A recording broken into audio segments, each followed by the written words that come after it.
আসসালামু আলাইকুম, সবাই কেমন আছেন? আশা করি আল্লাহর রহমতে সবাই ভালো আছেন। আজকে আপনাদের সাথে শেয়ার করব মজাদার কাঁচা কলা মাখা। যারা এর আগে কাঁচা কলা মাখা খান নাই তারা অবশ্যই এটা ট্রাই করবেন। এই যে আমি এখানে কয়েকটা কাঁচা কলা নিয়ে নিলাম, তারপরে এগুলারে ভালো করে পরিষ্কার করে খোসা ছাড়িয়ে নিলাম, তারপর পানি দিয়ে আরও ভালো করে পরিষ্কার করে নিছি।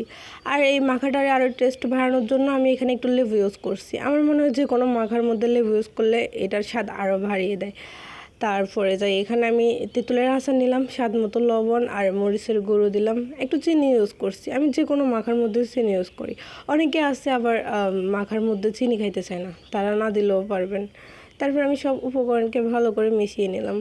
এগুলো দেখেই জিভে পানি চলে আসে, তাই না? তেঁতুলের এইভাবে এমনি তো মাখায় খাওয়া যায় তেঁতুলের আচার, তো এটা তো এমনিতেই মজাদার। এই যে আমার মাখা হয়ে গেছে, ভালো করে সবগুলার মিশিয়ে নিছি। তারপর আমি এখানে কেটে রাখা কলা আর লেবুগুলো দিয়ে দিলাম, তারপরে সবগুলো ভালো করে মিক্স করব। আমি সবগুলো উপকরণ ভালো করে মাখিয়ে নিতেছি, কারণ এগুলো যত বেশি মাখানো হইব এটার স্বাদ তত বেশি ভাবতে থাকবো। যে গরম পড়ছে, এই গরমে দুপুরবেলায় আমার কাছে কলা মাখা, আম মাখা, যে কোনো মাখা খাইতে বেশি ভালো লাগে। এই যে কথা বলতে বলতে আমার কলা মাখা রেডি। দেখতে যেমন টেস্টি লাগতেছে, খাইতে অনেক মজা হয়েছে।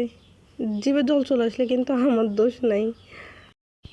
তো আজকের ভিডিও এই পর্যন্ত। সবাই ভালো থাকবেন, পরবর্তী ভিডিওতে আবার দেখা হইব।